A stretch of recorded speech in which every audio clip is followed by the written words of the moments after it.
But there's a lot of things that I would do for $7 million. There's a lot of things I would do for $1 million. There's a lot of things I would do for $7. So, in all fairness.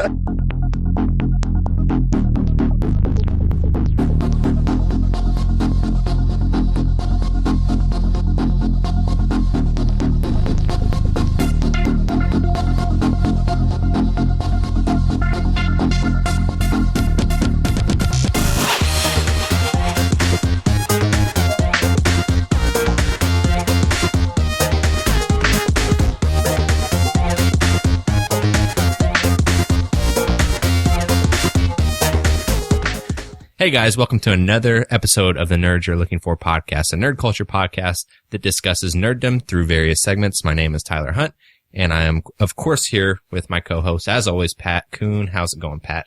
It's going wonderful. I have both of my fantasy drafts last weekend. The NFL season finally started. Yeah. Got a big slate of games on Sunday. I'm really looking forward to it. Nobody, I think, in the world are picking the Bears to win this Sunday, so I actually have a pretty good feeling about it, just because it seems like they're one of the teams that every time nobody picks them, and that's the week that they win. Who are they playing? The Texans. Really? Well, that should be a good game. That's the division that they have to play in the other conference. Oh, yeah. That's the way the scheduling works. Me and my buddy Jeff, he was the best man in my wedding. And I promise this will be the last football talk for this episode. We actually made a bet because he's a Jaguars fan. Yeah. And they're also in the Texans division. And whoever wins, or whoever loses, I guess, has to shave their beard. Because we both have beards. Well, I have a beard. Jeff has whatever he wants to call that thing. A pathetic excuse for a beard. But whoever loses is going to shave it just to a mustache. And that person has to keep that mustache until the team that they root for, in my case, the Bears, in his case, the Jaguars, win the next whatever game that they win. So hopefully the Bears win, or if they don't, they win quickly, because I do not look good with a mustache. That's hilarious. No, yeah, I'm excited those two divisions are playing each other. Obviously, being a Colts fan, I like watching the Colts play that division quite a bit, and we get a rematch from the Super Bowl that the Colts won, so that'd be fun. I think that you had to rub that in, didn't you? I just had to drop that a little bit. I think the Colts are doing like a reunion thing. Yeah, I'd heard about that. I threw up a little in my mouth. I love it. There's nobody left on the Bears team that was on the Super Bowl team anyway. I want to say the only people left on the Colts are Robert Mathis and Adam Vinatieri. Oh, really? I think that's it. We cut Robbie Gould. I saw that. He was literally the last person on the team. Not good as Gold anymore, I guess. No. I had to change my fantasy team name. I know whenever we used to play fantasy together, you used to draft him every year. So that kind of sucks for you. Like, did you cry a little?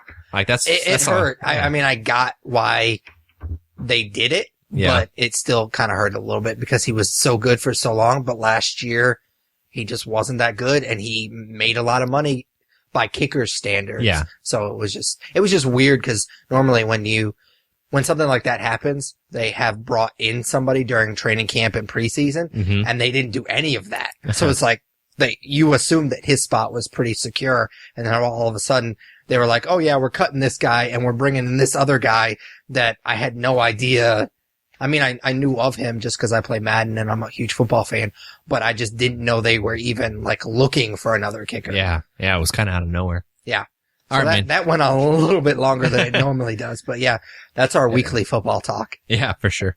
All right. So we start off each episode by kind of just checking in with each other. We call it what we're into. So Tyler, what are you into this week? So we were talking about football, last night.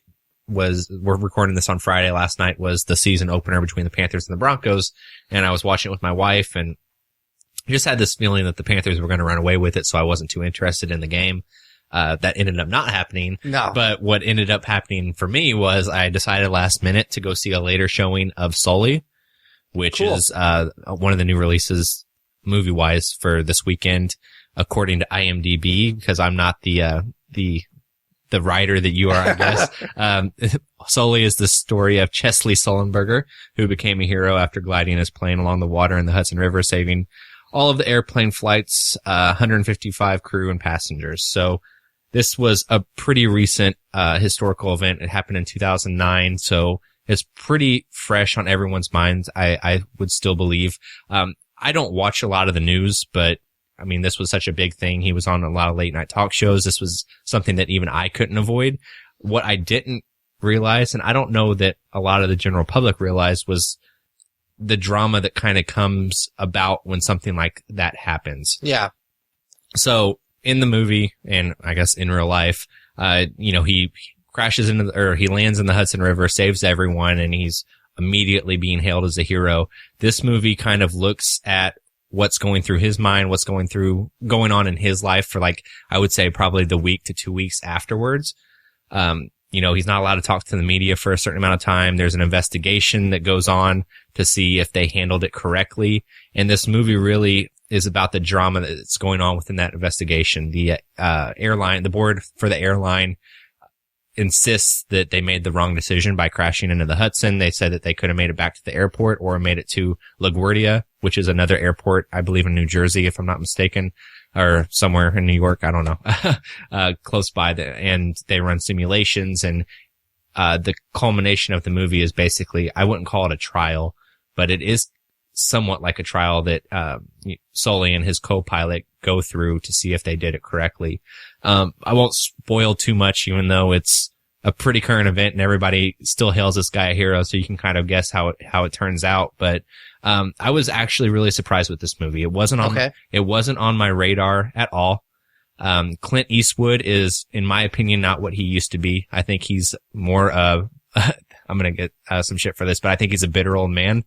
Yeah. I didn't like American Sniper. I don't like the comments that he makes in public about our generation being a bunch of pussies or whatever, however he puts it. And, his generation is the best generation and he's a hard ass. And I don't get into all that stuff. I think that he's just a bitter old man at this point. I would say this is probably, one of the better movies he's made lately, especially considering his most recent filmography includes things like American Sniper and Jersey Boys. Tom Hanks, of course, is a national treasure.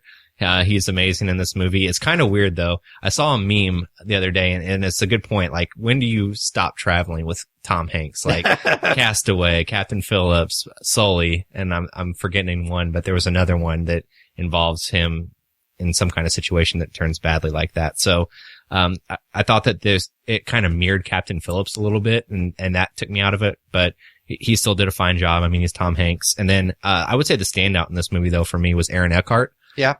He was great. I forget the co-pilot's name, as has all of the country, because he doesn't get the notoriety that Sully gets, but he plays it very well. It's definitely his second best role of his career, in my opinion, next to Two-Face or Harvey Dent in The Dark Knight, which I'm partial to that. Some people might disagree with me, but all in all, it's a really solid movie. Usually biopics like this or movies that are about, a particular event run too long and you get bored. Sure. 2.5 hours long. This is a solid not 136 minutes. I was going to say that's 2 hours. My bad. An hour and 36 minutes. Okay. So it's just the length it needs to be for the story they're telling. This movie didn't need to be 2.5 hours and they could have stretched it out like that if they wanted to. And I'm really glad they didn't. It's a quick watch and it's well worth it. Cool, man. I might actually go see this. I'm planning on seeing something tonight, maybe after the gym. I haven't quite decided yet. But this might be it. Yeah, believe me, there's slim pickings otherwise. Oh, really? There is like nothing out there. Anything that's might be remotely good we've seen, so. I really want to see Don't Think Twice. Is that the new playing? Mike Birbiglia movie? Is it playing? Not around here. That's what I'm saying. Like, it's playing in other places that aren't Evansville, Indiana. Yeah. Well, that's like Yoga Hosers. It's getting a lot of shit. And I mean, we did our review on it a while ago. We saw it 2 months ago, but if it was playing around here with my movie pass, I'd just go see it again for kicks, but for sure. It's not playing here either. So yeah, I'm interested in this movie. Did you ever see Flight? Similar kind of movie. Yeah, it was actually strangely similar. I mean, in that movie, it deals more with like his drug use and his personal life, and Sully was clean. But, there is a lot of similarities. Cool, man. All right. What are you into? Well, like I said, I think last week, I went home last weekend, and my parents have HBO, which is always nice, and my parents aren't like me, and I say that because they're not crazy, and I like a very clean DVR. Like, when we're done watching something, it gets deleted. Yeah. Because I gotta have a clean DVR. My parents are not like that. They watch it and they just keep it on there and then the thing deletes it for them, which I think is insane, but whatever. We're just living in chaos. But anyways, it worked out well for me because they have HBO, like I said, and they recorded all of a show that I really wanted to watch, the night of. Yeah. I'd heard a lot of really great things. It stars, and there's no way I'm going to pronounce this right, Rez Ahmed. I don't know. Usually I can help you out. I can't help you out with this one. And, John. He's very famous, man. Yeah. Well, my problem is I always jokingly call him John Tortellini, and I know that that's not right. And so I really just want to say Tortellini. What's his name? Say it. All right. I haven't said it in a long time, but John Turturro. Yes. Doesn't sound like anything like Tortellini.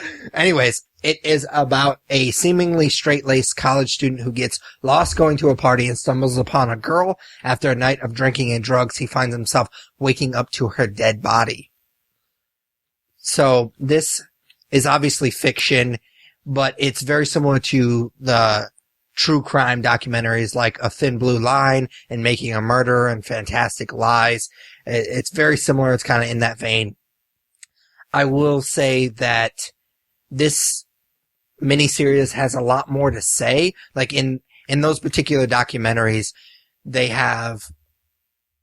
say more about like how the justice system kind of railroads people. And in this particular miniseries, they do make that point, but they also blend certain things like what being in prison, like real prison, because he goes to Rikers Island, and they don't tell you exactly how long he's there, but he's there for a while, and just kind of that environment and what you have to do to survive in that environment. They do touch on kind of the justice system and how that works, but mostly about just kind of how the legal system works and just how kind of tedious it is and how expensive it is. Having a trial like this is just ridiculously expensive, and the toll it takes on not just him being in prison and kind of having to survive in that environment, but also the toll it takes on his family, which is just, I mean, it's crazy. You don't think about it because obviously it's never happened to either one of us, but it just kind of, it's really weird to see. I mean, we've seen this type of stuff, especially what prison does to people in like Oz and stuff like that. So we've seen it probably better in other things, but the fact that they can kind of take all of those little threads and kind of bring them all together in this really tight, really great story was just it kind of blew me away. It was really fantastic. I've heard a lot of people complain that the ending was kind of ambiguous. I honestly didn't get that. Like, it's more about the things that I just said, like the legal system and how kind of tedious it is and what it does to your family and stuff like that. It's not about whether or not he did it. Like, that's important, but they kind of leave that a little open-ended. So you don't really know because he doesn't really know. So I actually kind of like that. And I didn't think it was as ambiguous as most people have complained about. I think they just really wanted the show to tell them whether or not he did it.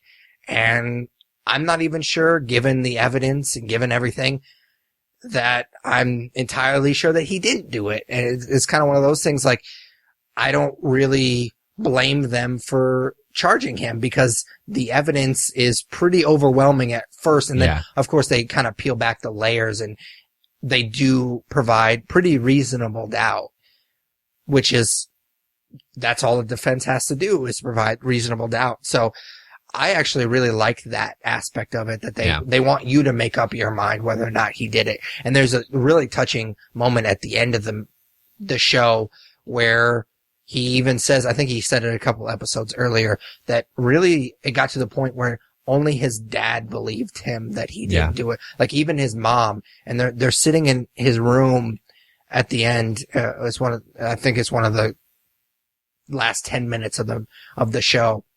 And he was like, you never believed me. You actually thought I did this. And it was kind of heartbreaking because you don't understand like the toll it takes on everybody around you.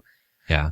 So I was really blown away by it. Like I said, it doesn't it doesn't do anything great. It just does everything so good. Yeah. Man, you're stepping on my toes with the HBO show. This is HBO. Usually I'm always talking about HBO shows. No, I have HBO Now, and I constantly scroll through it, and I'm like, I need to watch that, and I haven't yet. So I'm definitely going to probably start that soon.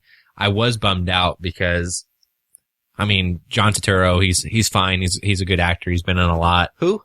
John Tortellini.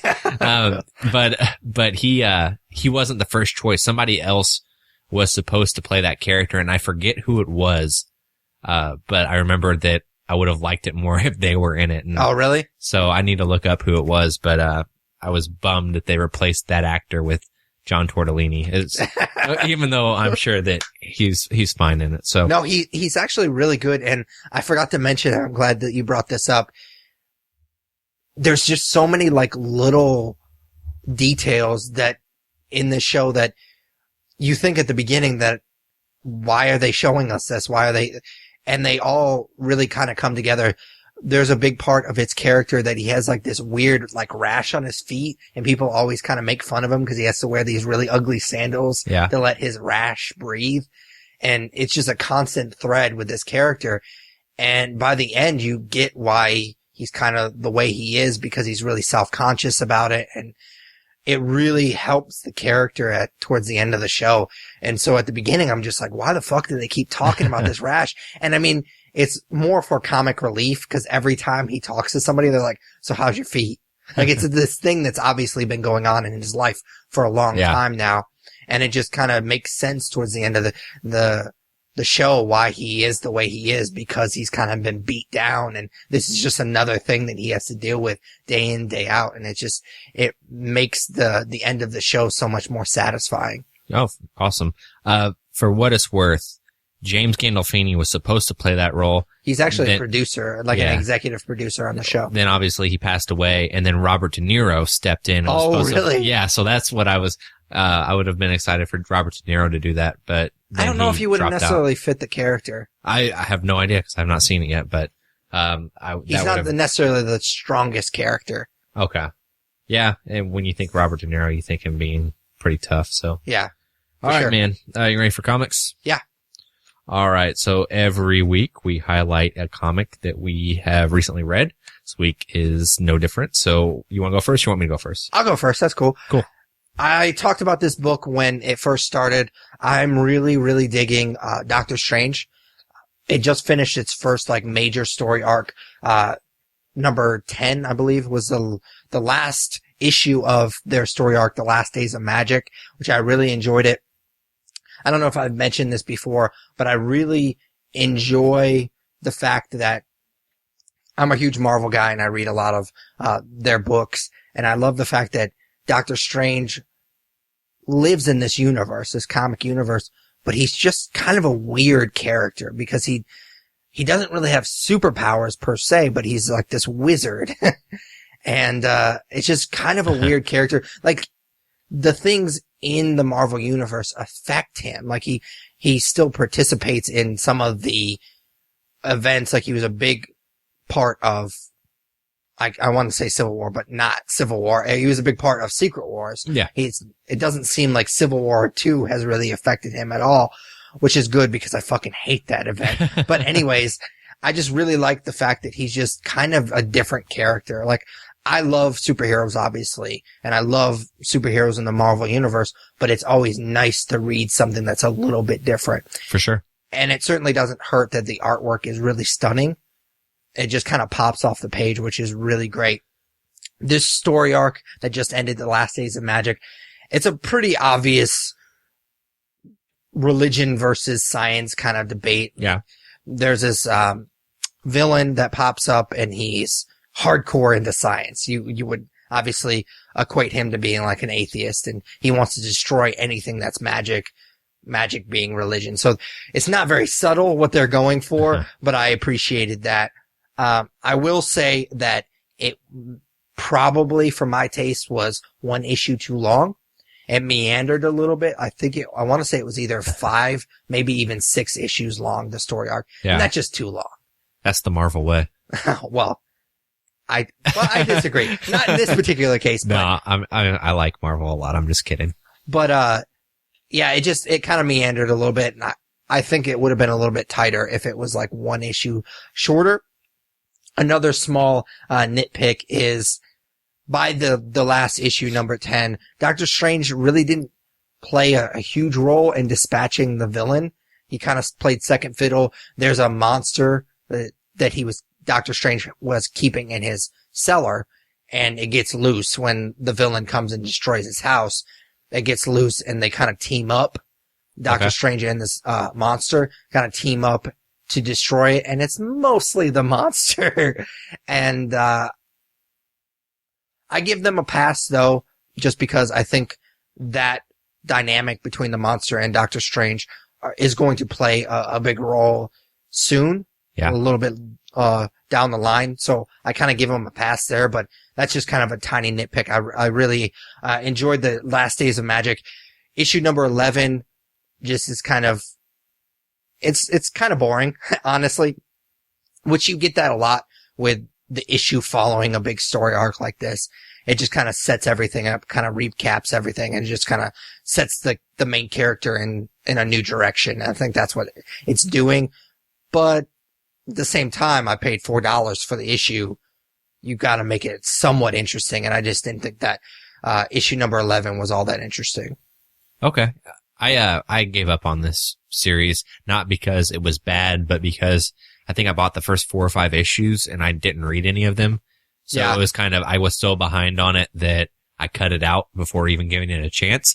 And I kind of regret it, but at the same time, I think Doctor Strange is a character I like in theory. I like that he's a thing, but I don't necessarily want to read his stories. Like, I don't know, the new movie coming out, like, I'm not excited for it. Like, of course, we'll see it, we'll review it, but I'm not excited for Doctor Strange. I think I'm more interested to see how he fits into the Marvel universe as opposed to his individual story. And I think that's the same with the comics as well. I like seeing him pop up in other people's books. Like he popped up in the Invincible Iron Man at the beginning of that run. And I really liked him in that, but I don't really want to read his adventures, if that makes sense. He pops up a lot in Howard the Duck, which I know that's a book that you don't read either, but I think they fit really well together because they're both super weird characters. Yeah, no, that's a book that I wish I would have got on was Howard the Duck, but too late now. No going back. No, they're only like 10 issues. No going back. All right, man. So this week I read JLA 8. Okay. In Justice League of America. This is a weird book. Okay. So this book started, I want to say it's been almost a year and a half ago now. And we are on I'm sorry, it's not 8, it's 9. So we're on issue 9. So it took them close to a year and a half to 2 years to get 9 issues of this book out. So it started off with a lot of promise because it was a monthly series and I really liked the story they were telling. It was a really cool Justice League story where each member had their own arc in this comic as they were kind of trying to take down something together. So I talked about it when it first came out. I'll recap a little bit. It's about this ancient Kryptonian that comes to Earth. His name is Rayo, and he basically converts people to his followers and is really feeding off of them, and the Justice League's trying to stop him. And in trying to stop them, like I said, they all kind of go off on their own little adventures and their own arcs within each issue to take down pieces of him. The problem is that issue 8 came out in March and issue 9 just came out this week. How do you even keep up with that? Exactly. So as I read this issue, because there's so many arcs going on and all the characters are in different places, I had to keep going back to 8 to remind myself of what the fuck was going on. I wouldn't put up with that bullshit. No. So it was a tough read and it really disappoints me. I looked online to see what the issue was and why it was, went on a hiatus. I guess it was supposed to be 11 issues and they've canceled 10 and 12 issues. They canceled 11 and 12. So I guess things are going to wrap up with 10. And I think that it has to do with Rebirth coming along. And this was from the New 52. So they have to wrap it up pretty quickly. I don't know if it's Brian Hitch's fault, who's the writer, or if it's DC's fault. But anyway, this book's irrelevant at this point. And it's really disappointing because, like I said, it started off with a lot of promise, but now it's just confusing because it's been a half year since the last issue came out. It doesn't help that, like I said, each character has its own arc, but this issue specifically jumps through time and space quite a bit because Green Lantern's like in a different part of the galaxy and Flash is doing his, time travel stuff. So it's really annoying. That to follow and to try to remember what's going on. So this book had a lot of potential, but for whatever reason, the hiatus just killed it. I don't even know why they're continuing with it at this point. Yeah, that's a bummer. I mean, I know that you wouldn't read it either way, but it really was like just this cool contained Justice League story, and they fucked it up. And like I said, I don't know if it was DC pushing it because of Rebirth or if Brian Hitch, the writer, had a writer's block or something come up in his personal life or what. But yeah, 5 months is too long to go without putting out an issue to an ongoing story. Yeah, that's really lame. I mean, like you said, I wouldn't read this either way, but it just kind of bums me out as a comic book fan that they would botch it that bad. Like I saw it, I go through Midtown Comics and pick out every week what I need to buy. And then I try to buy locally in a comic book store. And anything that they're out of stock on, I order from Midtown. And I saw this was coming out, and I'm like, what the fuck? Like, I read this book, but I don't even remember what happened in it last. So, it's definitely a weird situation. That's disappointing. For sure. All right. You ready for nerd news? Yep. So each week we talk about the big nerd headlines that have come up since the last time we spoke. This week is no different. I do have a few headlines here. Nothing too crazy. The first one I just thought was kind of cool and I wanted to bring it up. James Gunn had posted on his Instagram or his Facebook a picture of the front of the script for Guardians of the Galaxy 2. But what was different was it was a special version of it. It's a version that only he and Vin Diesel have, and it's the Groot version. And basically in everybody else's script, it's, Groot is saying, I am Groot. Yeah. In this version, it has what Groot's actually saying, like what he means when he says, I am Groot. Sure. So I thought that was kind of cool that he goes that far with it, and he has this this script that only he and Vin Diesel have, and they know what Groot's trying to convey. Yeah. So I just appreciate the effort that guy puts into his art. I saw a rumor the other day too. I think we've talked about it previously on the podcast. How is he going to do the voice of Baby Groot with his voice being so deep? Are they going to change it?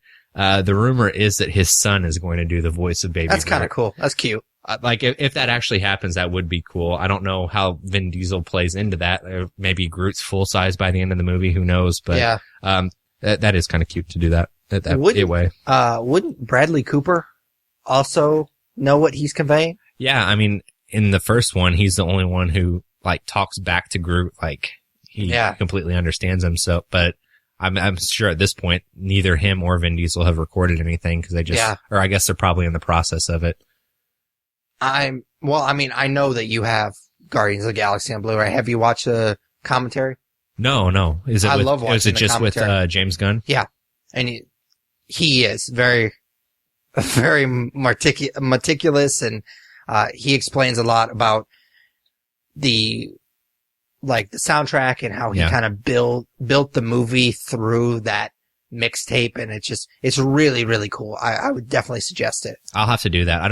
I like the idea of commentary, but I rarely find the time to actually go back and watch a movie again with somebody talking to me. But that's definitely one I'd be interested in watching because I really respect that guy a lot. And for sure, I usually only do it when it's something that I watched Dawn of the Planet of the Apes. I've actually seen that a couple of times on commentary, but that being my favorite movie of all time. Oh, for sure. That makes sense. And I watched Guardians of the Galaxy just because I fucking love that movie as well. So it's very rare that I do it, but I've never watched one and been like, man, that was a waste of time. Yeah. I always find something that's really interesting to me. No, I love the concept of commentary. It's really cool. This next one is related to Nintendo and iPhone games. So Nintendo's putting out a Mario game for iPhone. It's called Super Mario Run. It's essentially just I don't know what they call it, but it's like a side scroll game, but Mario's consistently running. So you never stop. Yes. So, but it's going to play like a map of the Super Mario games where he's running along and there's, the same types of obstacles, and I guess you're trying to get to the castle at the end. What's cool about this for me is it's like the first step in a partnership between Nintendo and Apple, or Nintendo and mobile games. Yeah. And I think that Nintendo's really missing out. If they just re-released old Super Nintendo or Nintendo games in the App Store, or I forget what it's called for Android phones, but if they just release those games like for $5 to $10 a pop, people would buy it, no questions asked. Yeah. I think that they're really losing money by not doing that, and they're really missing an opportunity in the market now. So maybe this is a step in that direction where we can start playing, older Mario games on our phones. Yeah. It's easy for us to say that because we're not the ones that have to make the game, translate it. Yeah. I mean, I don't know how much they code and stuff like that it takes to They've make done it with some games. Sega games. Like I have Sonic on my phone, and the controls are a little off, but it's still fun. It's still a lot of nostalgia, and I feel like a Sonic game is harder to play, and there's more going on in that side scroll as opposed to, the very first Super Mario Brothers game. Sure. So hopefully that's a step in that direction. Cool, man. A story came out that Daniel Craig had been offered $150 million to do 2 more Bond movies. Yeah, I heard that. I guess I just saw before we started recording, Vanity Fair put out an article, saying that most likely is not true, but they don't know for a fact, and people seem to be confused on if this actually happened. Either way, for me, it's like, if you have to throw that much money at this guy and he's said things like, I'd rather slit my wrists than do another Bond movie, I think you just kind of fold your cards and get a new Bond. Like, I love Daniel Craig and he's my Bond. Like, that's who I started Bond with. I started later in life. I love Casino Royale. I wish he was like the all-time, or I wish he would do 2 more so he would be the person to do the most Bond movies. But if he even signs on to do the other 2, like, all I'm going to be thinking about the whole time is this was torture for him. Yeah. Also, let's be honest, he did 4 and only 2 of them were good. That is true. So, I mean, he's awesome when there's good material to work with, and I don't know, cause you don't know if the last one was because he's just kind of done with it and he was just kind of checking out. But I mean, I don't know. That movie was so fucking boring, man. And that movie should have been amazing. It really should have. Christoph Waltz's Blofeld, like, that should have been awesome. And it was, like you said, too long. Coming off boring. a really fucking cool James Bond movie in Skyfall. Man, I love that movie. I think you just revamp at this point, as much as I would wish that he was enthralled with it and would put out a couple more. Like I said, this guy went on record in an interview and said he'd rather slash his wrists. So yeah, and I just don't understand how a movie makes money, because if they offered him 150, like, hypothetically, if this story was true, they offer him $150 million. Yeah, that's 75 million a movie. Yep, math. That's that. I just did that quick math. I was actually stalling to do the math in my head now. I don't see. I mean, that's literally 75 million before you do anything else, before you hire anyone else. I just don't see how that movie makes money. Either one of those movies make money. Yeah, who knows, man. I'm thinking it's probably not a true article, but it was put out there by a lot of publications. Why the fuck wouldn't you do it? Yeah, like, I mean, even if you hate it, like, who cares? There's a lot of things. You never have to do another thing in your entire life. There's a lot of things I fucking hate that I would do for $75 million, and we won't get into the details on that. But there's a lot of things that I would do for $7 million. There's a lot of things I would do for $1 million. There's a lot of things I would do for $7. So, in all fairness. For sure. All right. Last one. We talked last week or the week before about, Deathstroke being in either Justice League or the solo Batman movie that Ben Affleck's making, because Ben Affleck had posted that teaser of the character on his Twitter. Well, we know who was cast as that character. It only took like a week. Somebody that a lot of fans had wanted to see in the role, Joe Manganiello. AKA the dude from True Blood and Magic Mike. He will be playing Slade Wilson, AKA Deathstroke. So,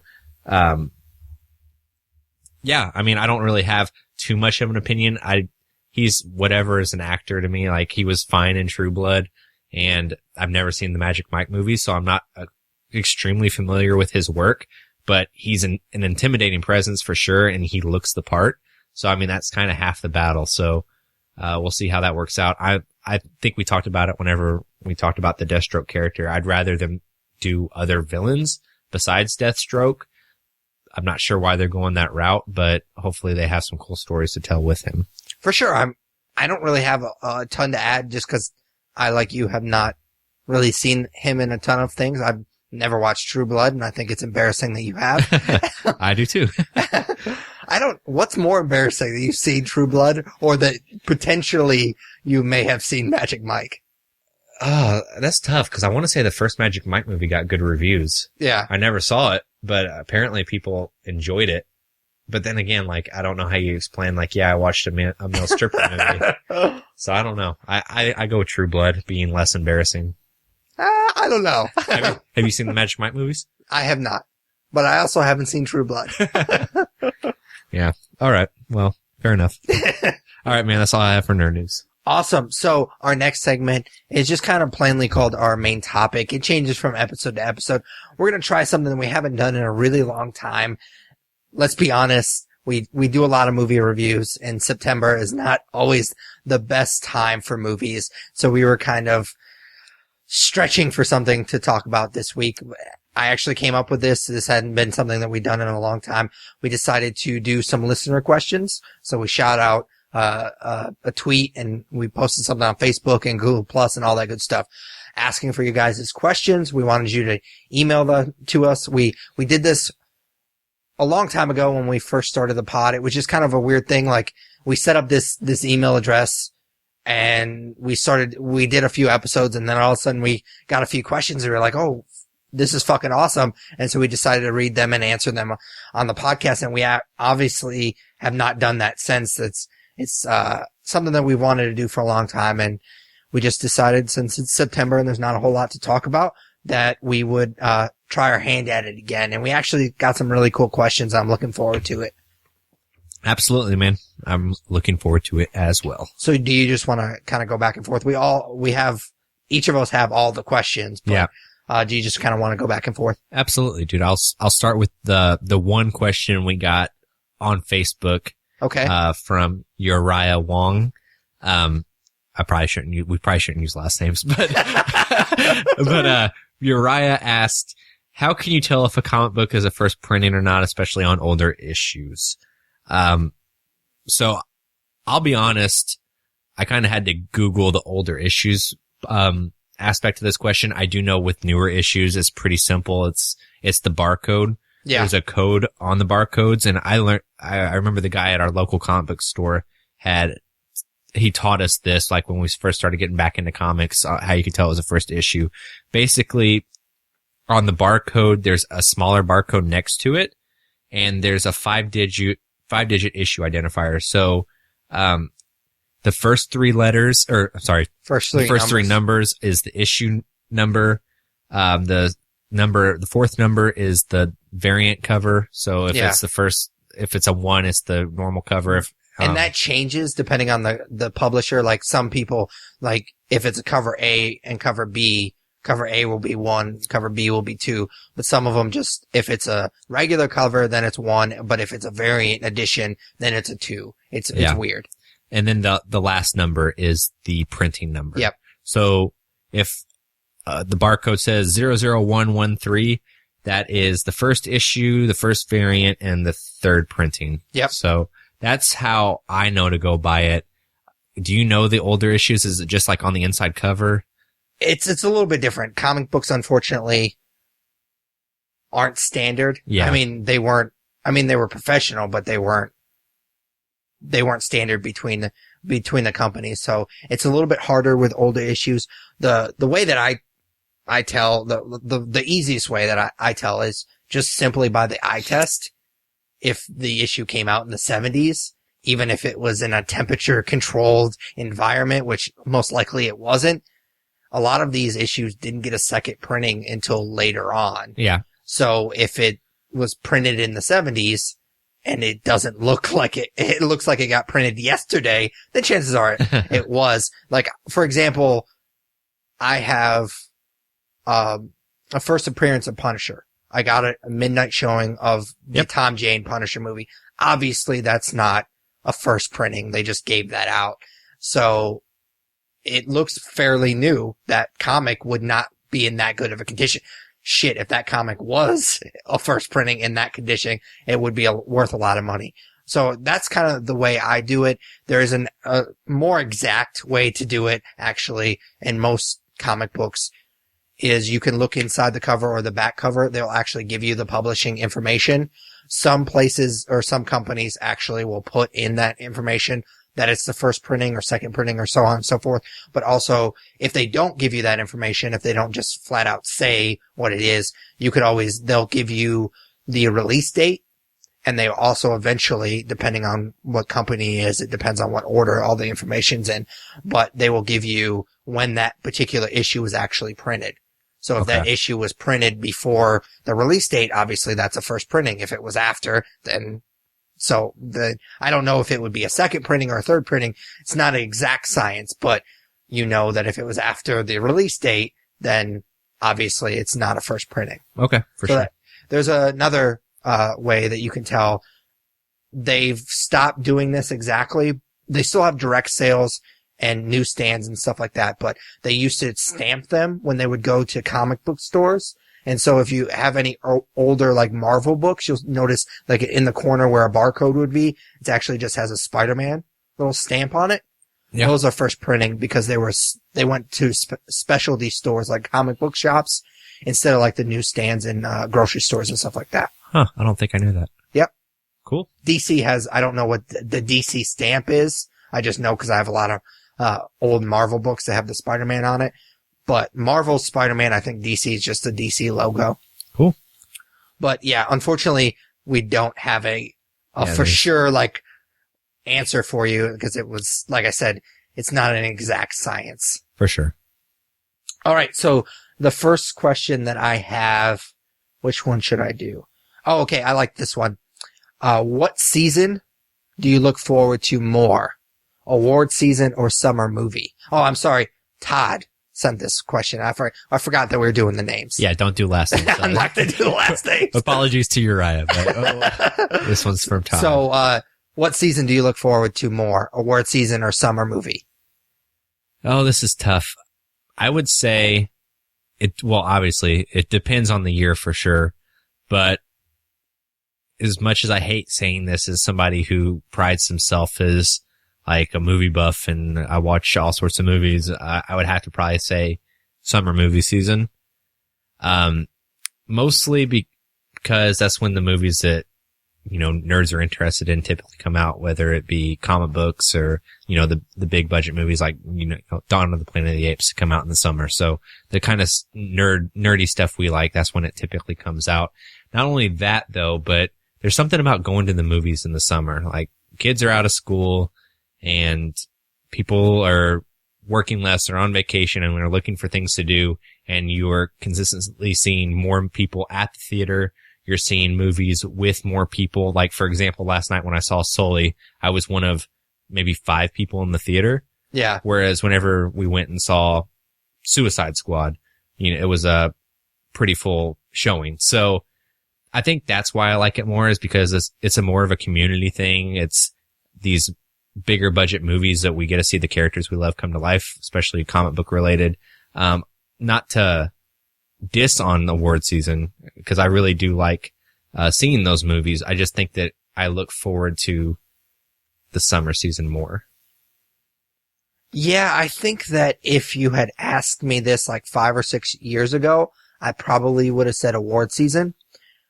But I've kind of soured a little bit. I know a little bit more about how it works and how there's certain campaigns and bordering on bribery at some cases, especially with the Golden Globes, because it's voted on by the Hollywood Foreign Press and everybody knows all the members of that organization. So they get bribed a lot. And so it doesn't always, their best film or the best picture or whatever doesn't always tell you what the best movie was that year.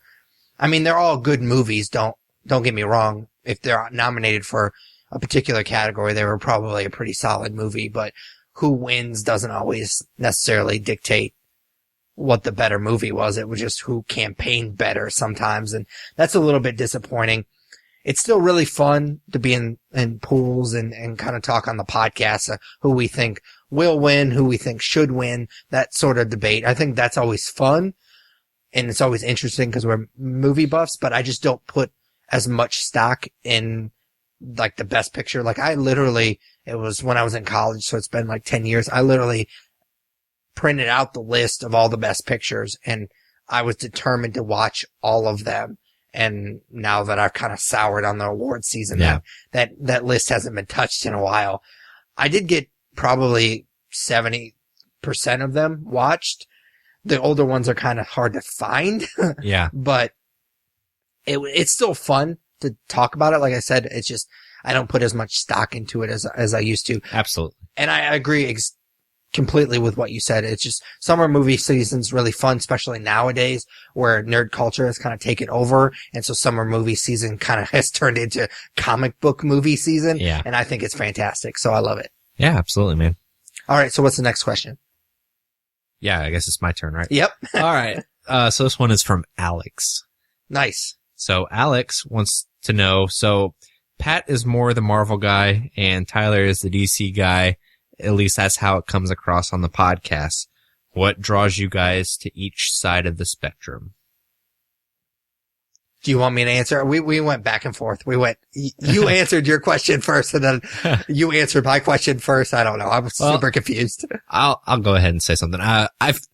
That's definitely the way we come across. I don't necessarily consider myself outside of the podcast as the DC guy. I love it all equally. I love a lot of DC stories. I love a lot of Marvel stories. Like I read it all. I think on the podcast, I probably come across more as the DC guy because, somebody has to champion it and it's not going to be Pat because Pat isn't the biggest DC fan. But I think part of it too is I like rooting as far as movie wise for the underdog. So Marvel is knocking them over the fence, like with every single movie they put out, and they've established this universe and they're just rolling. I would like to see DC get to that point as well. As far as comics go, I think that I don't know what draws me to it, but I do think that DC typically puts out better comics. I think part of that goes back to just being a kid. I grew up on Batman, the animated series. And then later in my later youth, I kind of switched over to Marvel and Spider-Man and all that stuff. And then Batman Begins brought me back into DC. And, obviously those movies are huge movies for both of us. But I think for me, it definitely just got me to dive back into the DC side of things. And so for the last 11 years, that's kind of been where my heart is. So I would say that's why I definitely probably come across as more of the DC guy. Again, a lot of times it's probably just me playing devil's advocate, but sure. I mean, I do like it genuinely more than I think you do. Yeah. I mean, you definitely do like DC more than I do. And a lot of it is just because I like to troll you. And so I just take it a little bit further than I truly believe, just because I like to get you all riled up and it's hilarious to me. But I do appreciate Marvel a lot more than I do DC. And there's a lot of little reasons for that. And I won't get into all of them, but it kind of just boils down to the characters for me. And really it kind of just boils down to one character, to be honest with you. It's Spider-Man. And for me, it's always been Spider-Man. Like TMNT has always been a special thing for me because it got me into nerddom, just the culture in general. But comic books, it's always been Spider-Man. Like for the longest time, I was always just a Spider-Man fan. Like now I consider myself a comic book fan. Yeah. I used to just consider myself a Marvel comic book fan, but it always kind of just has started with Spider-Man. And I really related to the character. I mean, he was a big nerd, especially his high school years. He had to juggle a lot of things. And one of the things that I don't like about Superman is he's everything to everybody. Yeah. And I just really liked the idea of having a superhero that had to juggle all of these things, and he's more vulnerable. And I've talked about this on the podcast before, that I really like those type of characters. Those are more interesting to me. And so I really kind of gravitated to, Spider-Man, but mostly Peter Parker. And so I just really related to him. And then, I mean, there's other things like I really dug the X-Men cartoon as a kid. Yeah. And then, of course, Spider-Man is really a great character to kind of team up with other people. And so I started falling in love with the Marvel Universe because I would read comic books, Spider-Man comic books, and Juggernaut would be there, or Black Panther, or whoever would be there. And I just thought that was the coolest fucking thing. Yeah, for that sure. They had all these really cool characters, and they would kind of come and go, and they lived in the same universe. And obviously that's kind of what just happens now, but that was kind of the first taste of it. And, I just really fell in love with the Marvel Universe because of Spider-Man. So that's kind of the reason that I kind of gravitate more to Marvel. I do like DC. Like I said, I like to troll Tyler a lot, but I do like a couple of the characters. I am really digging Flash, the most recent, Flash run. And, I mean, I love Batman. There's a few characters here and there, like Constantine, I think is interesting. I like Swamp Thing, but that was mostly because Scott Snyder wrote it. Yeah. I kind of fell off that book after he stopped writing it, but I think it's an interesting character. So, I mean, there's a few characters here and there. I just really don't like Superman. Yeah. And, I think that I've gained a respect for the Superman character over the last few years that I didn't previously have. Like, if you would have asked me 6 or 7 years ago, I would have told you I hate Superman too. And he's still definitely not my favorite character. I don't read any standalone Superman comics for a reason. But I don't know. I respect the character a little bit more now. I like, seeing him interact with the Justice League. I'm just not going to go read Superman by himself. He just the other characters in the DC universe, like Green Lantern. I love Green Lantern, even though like he had a shitty movie made about him. Like the character in the comics is fantastic. And, Wonder Woman is probably one of the strongest female characters in any comic book. And, yeah, I mean, I think that's kind of where I'm at with DC right now. Cool, man. All right. So the next question is from Taylor, which I have a seeking suspicion might be my cousin. Taylor, he asked, it's a gaming question, which is, great. I was kind of hoping that we'd get variety as far as the questions were concerned. And I think this is really interesting. What's worse, rage quitting or camping? To explain to, some of our listeners that may not understand. I think rage quitting kind of is self-explanatory, but camping is it's a gaming term for the bitches that will get a shotgun and just sit by the corner of the doorway and wait for somebody to run into the doorway and just shoot them with a shotgun and get a ton of kills that way. So that's camping. So what's worse, Tyler, rage quitting or camping? I think rage quitting for sure. Really? Yeah, because I mean, camping is a bitch tactic, but you're playing the game. Like you're not fucking over a bunch of people. Like if you rage quit, especially in a game like Halo, you're fucking over your teammates. You're throwing the game off of its balance as far as team members on each side. Like rage quitting just is frustrating for everyone. Like it has the potential to ruin the game for everyone. I guess you could kind of say that about camping, but there's nothing against the rules about it. Like it's part of the game, and it's up to the other team to kind of figure out how they're gonna beat you if you're camping. So I think rage quitting is the bigger bitch move for sure. I'm gonna go the other route, and I think that's probably because you rage quit. Yeah, and I might be talking out of both sides of my mouth because I know that Tyler, you have accused me of being a bit of a camper sometimes when we play Halo together. So I might be kind of a hypocrite, but I really hate it. I hate camping so much, mostly because, and I think we're just gonna have to agree to disagree, but I don't think rage quitting is all that big of a deal because it definitely depends on the game. I think.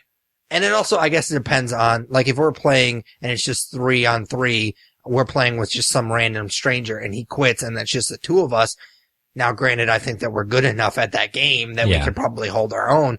But if he's doing awful anyways, and that's why he rage quit, I don't want him on my fucking team anyways, because he was garbage. Yeah. Camping pisses me off because generally when you do that, you have good stats. So you now think that you're good at this game when you're just playing like a little bitch. So I would rather play with a rage quitter than play with a camper. Yeah, I don't know. You didn't sell me on your point of view. Like I'm going to stick with rage quitting. And like I said, I think a lot of it goes into the game type too. A game like Madden, you obviously can't camp in that game. It's not an aspect of the game. Well, yeah. Whereas if you're playing somebody online and they rage quit, like your game's over because you're only playing against one person. Yeah, but that's like, it's still shitty. Like, that's no fun. That's not why I'm playing online, was so that I can win by default, you know? I don't know. Same with Halo. I'm there for the W. All right, man. You ready for the next question? For sure. All right. This one is from Michael. Michael said that you guys often talk about strong female characters. What comic females do you think have been underutilized? Whether, I guess he means in comics or in movies. I would assume probably he meant movies, but he didn't specify. Okay. Do you want me to answer first? No, I think that there's a long list because there's so many female characters from comics that we haven't seen in other mediums. TV is probably doing a better job of it, but I'm going to stick to film for this question. On the Marvel side of things, they're going to be like, I would immediately say Captain Marvel, but obviously they have plans for her. I think that they've underutilized Black Widow. She's always been a supporting player. I think they could make a movie about her origin story. I think she's well used. She's well used in like, I mean, she doesn't have any superpowers. I mean, she's cool and she's badass in her own aspect, but when you put her in the Avengers, there's only so much she can do. But it's that character it's Hawkeye too. That character has such an awesome background and it's such an awesome origin story. Like it would be cool to see her in kind of like a James Bond type of movie. That would be really cool. For sure. I would think, I think the biggest thing that Marvel has that they're not utilizing, and maybe because it's a hard character to wrap your mind around as far as a movie would go, but She-Hulk. She-Hulk, is a character that I always enjoy reading in the big events. Like I know you don't like Civil War II, but I really like, what she had to do at the beginning of the series. And, you know, the explanation behind her is that she gets a blood transfusion from her cousin who's Bruce Banner. And so that makes her, the She-Hulk, and she has some of her cognition where the regular Hulk does not. So I think that there's a movie there, potentially. On the DC side of things, I mean, I hate to make that earlier person's question right, but I think that they've already done a better job than Marvel by, moving quickly with Wonder Woman in their universe. But Harley Quinn, they've done Harley Quinn now too. I think that they have dropped the ball with characters like Batgirl, or even Oracle. I think that whenever the rumor was that Jenna Malone was going to play Barbara Gordon in a cameo, in the Batman v Superman movie, I think that that was a dropped opportunity where they had her, she played some other character, because that's just a easy way to build the Batman mythos, and she's such a strong character, that people recognize. I can't really think of anybody else on the DC side of things that has been underutilized. Maybe like Poison Ivy. Like she got used in the, Batman. The shittiest Batman movie. The shittiest Batman movie, but I have a soft spot in my heart for her. I named my dog after her. Yeah. So I think that, Pamela Isley is kind of a cool character that's never been done right. But yeah, I think that's my opinion on it. I kind of went a different route. I just assumed whoever answered this question, I don't remember their name. What was their name? Michael. I don't like when I interpreted this question differently. I thought they meant like used in the comics. I gotcha. So maybe that's what he meant because he was kind of vague. Sorry, Michael. But I went to movies. But my answer kind of fits both, so it doesn't really matter either way, I guess. I don't know if it necessarily she qualifies in comics right now because she is the new Wolverine. I'm referring to X-23. Yeah. She got a really shitty appearance in the second X-Men movie. I think she's a really cool character. I don't really... What's her real... Does she have a real name or does she just go by X-23? Cause I don't remember. That's the only thing I know her from. That's me too, but that's a fucked up name. and I know that she kind of gets shit from some fans because she's basically just a knockoff of Wolverine, just a woman version of Wolverine, which technically she is because she's a clone of Wolverine. But I just thought she was a really cool character. She's kind of reserved. She doesn't talk much in the comics. And she's also, like I said, I like vulnerable characters, kind of complex characters. And she's a cutter. Like, she tortures herself and she has shit, I didn't know that. Yeah. So, and she has the healing powers of Wolverine. So it doesn't really make a whole lot of sense. It's not really going to get you anywhere.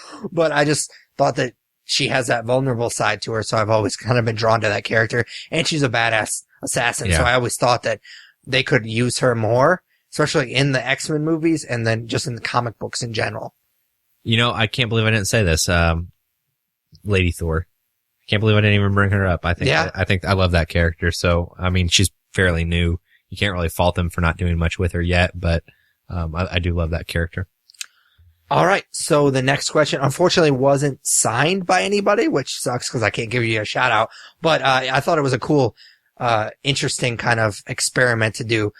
If you could change one thing about your favorite movie, what would it be? I think it's interesting just because we all try to think of our favorite movie and we think that that movie's perfect. So I think it's cool to kind of nitpick your own favorite movie, especially for us because we take that shit so seriously. Yeah. It's kind of cool to kind of think of what the thing that you like the least about your favorite movie. Do you have an answer right off the top of your head or? Yeah, but you can go. Okay. So like I said, Dawn of the Planet of the Apes is my favorite movie of all time.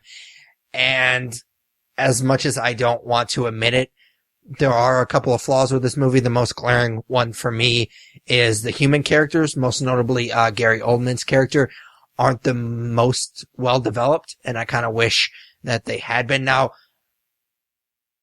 I knew that when I first saw the movie, like that was something that kind of stood out to me.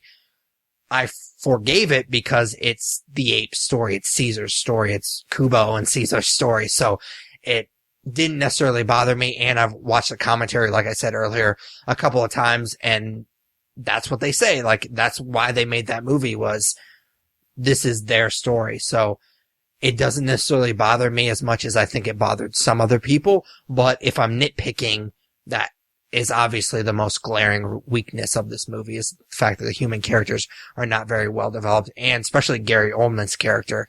There's a little bit at the end where they turn the power back on and he's looking at his iPhone or his iPad or something, and he's looking at all the pictures and he's kind of crying, and I kind of wish that there was a little bit more of that earlier in the movie. So I just think they kind of dropped the ball a little bit, and maybe there was some deleted scenes or whatever. You never really know with some of these movies. I know with this particular movie, they didn't have a ton of deleted scenes just because it takes so much to make a scene in this movie that they didn't cut too much out, once they filmed it. But I kind of wish there was a little bit more of, especially Gary Oldman's character developed. Gotcha. I haven't seen that movie in quite some time, so I will refrain from giving any opinions on Dawn of the Planet of the Apes, but if you recall from our top 10 favorite movies last year, my favorite film is The Dark Knight. It's tough, like you said, kind of picking apart aspects of the movie that you consider to be your favorite. But there were a couple things that came straight to mind right off the bat. The first is just a nitpick, and honestly, it doesn't really matter. But I wish that the Joker had bleached skin instead of makeup. And I get what Christopher Nolan was going for, and obviously it works, and obviously Heath Ledger's the best Joker we've ever seen. But just from a comic standpoint, like that's part of the origin and part of what you associate with the character. So I remember before people knew that was going to be such an iconic performance, there was some, not outrage, but there was some bitching that it was makeup and not, acid wash skin or whatever. So, I thought that would have been kind of cool. I don't think that you need to see it in that movie, how he becomes the Joker, but just have him have white skin, and that's cool. Again, not that big of a deal. Still my favorite movie. The other thing is a bit bigger. The sonar that he uses. Yeah. That's like the one part of that movie. I don't cringe too much, but I cringe a little bit because it's like the one far-fetched part of the movie that doesn't really fit with the rest of the tone, in my opinion. I just think that there's a better thing you could do to, like, honestly, you could write around it. You don't even need it. And I get that it kind of causes a split between Bruce and Lucius, and it ends up working out okay in the end, but that part just makes me cringe a little bit because the sonar it doesn't fit with the rest of the movie, in my opinion. The tone and the realness. So I'll obviously just touch on the Joker thing first.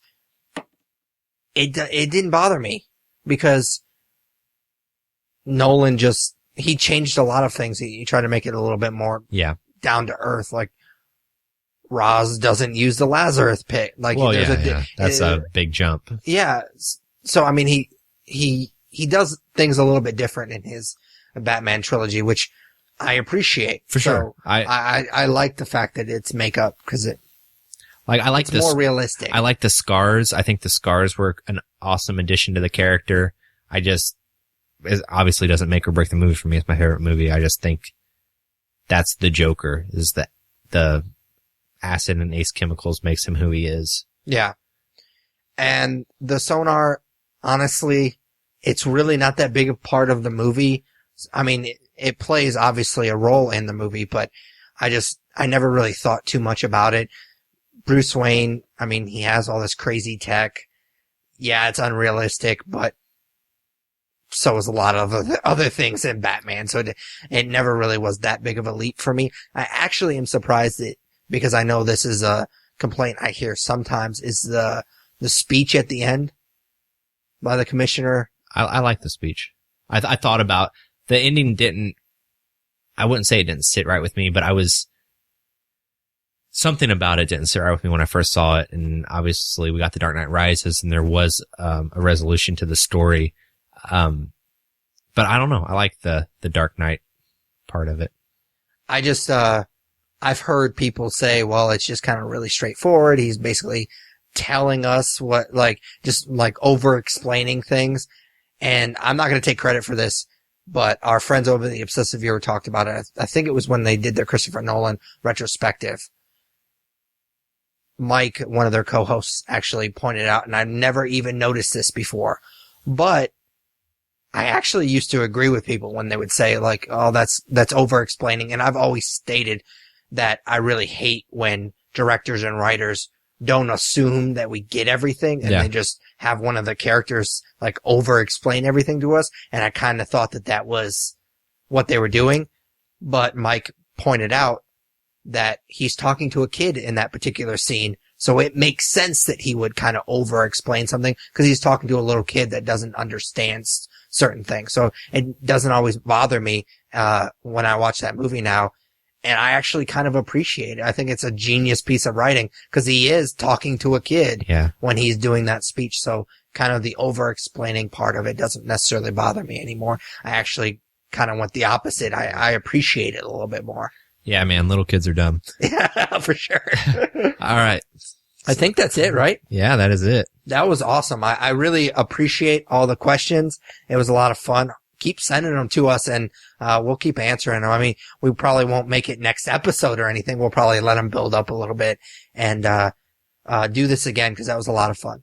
So you can email us at thenerdyourlooking4@gmail.com, or you could tweet us, Facebook, whatever, and we'll kind of just, like I said, let them build up, and we'll make another episode out of it, because it was a lot of fun. All right, man. Cool. All right. So it's your week for Nerd Favorite. Yeah. So every episode, we kind of cap things off by asking each other a nerdy question. Typically it's, what's your favorite blank? So like Pat said, it's my week. So I talked about Sully. I am going to ask you what your favorite live action Tom Hanks movie is. I had to throw the live action in there because in my top 10 last year, Toy Story 3 was in it. So if I didn't, by default, I would have to probably pick Toy Story 3. So, live action Tom Hanks movie. I'll let you think for a second. I am going to, going through his filmography, this dude has done so much. He's really is like a national treasure in a way. I would have to say probably my favorite of his movies though is Saving Private Ryan. For sure. Just because, come on, like that's the best World War II movie of all time. And I know I'm not alone. It's a pretty common, thing for World War II to mean a lot to people, usually because an older relative fought in World War II and you heard stories about it from like your grandpa. Sure. And that's kind of where I'm at with it. You know, my grandpa fought in World War II and I have a lot of respect for my grandfather. So watching that movie kind of puts his story and his experiences like into a visual aid. So not only that, but I mean, it's just a fantastic movie. It's very well done, very realistic, almost cringeworthy at times with how realistic it is and how realistically it depicts war. And it's just one of those things that you watch like once or twice a year and it holds up really, really well for me in a movie that was made in the late 90s. So, absolutely for me, Saving Private Ryan. Yeah, that's my answer as well. But for the sake of conversation, I'll pick something else. I mean, it's just a fantastic movie. Yeah, it's great. He's great in it. I think everybody, there's not a weak link in that movie. And even Vin Diesel God damn it. In that movie. God damn it. Yeah. I mean, that's saying a lot. He's in that movie, but honestly, he's not in it for very long. But yeah, it's a great movie. It's one of my probably top 25 if we were ever to make those episodes and expand our top, 10 to top 25. It would definitely make the cut. It's fantastic. So, I mean, that's my answer as well. But, for the sake of conversation, I will pick a different movie, and it's kind of not necessarily cheating because he's in the movie and he plays a pretty big role in it. It's, That Thing You Do. Not necessarily a Tom Hanks movie. Yeah. It's not really anybody's movie because no one really stands out in that movie. It's just a fun movie. It's just kind of I don't know. I think all of just the characters kind of draw me into this movie. It's one of those movies that if it's on TV, I'm just like, okay, this is what I'm doing for the next hour and a half or whatever. It's really charming. It's fun. Tom Hanks plays kind of an interesting character in it. I mean, he's a fun guy. He obviously gets the band their first big break, but he's also kind of an asshole. Like he doesn't care if they break up or whatever. He just he's in it for his own gains. And it's a really interesting movie. And I have a lot of fun with it. And the song is really cool. I really like that soundtrack a lot. So obviously it's Saving Private Ryan, but That Thing You Do is definitely a close second. I've never seen it, so. Oh, really? It's a good movie. It's a fun watch. Cool. I'll have to watch it. All right. So that is episode 110, or is it 109? I don't remember. I think it's 109. Okay. Okay. I want to say it's 110. I want to say my weeks to edit are even numbers now. But yeah, it's 110. Okay, I had it written down. Imagine that. It's 110. So that is episode 110 of the Nerds You're Looking For podcast. As always, you can follow us on Twitter and Instagram. It's both at the Nerds Podcast. Like us on Facebook. Follow us on Google+. Vote for us for Podcast of the Month at podcastland.com. Comment and subscribe to our YouTube channel, The Nerds You're Looking For. Check out our Twitch channel. Tyler does a weekly stream Monday at 9 p.m. Central. Subscribe, rate, review us on iTunes, Stitcher Radio, basically any good podcatcher you use. You can email us again at thenerdsyou'relooking4@gmail.com. We will also be attending and participating in Shocktober in Irvington, Friday, October 14th. Tickets are available at obsessiveviewer.com. For Patrick Kuhn, Tyler Hunt, we are the Nerds You're Looking For. Take it easy, guys. Later, guys.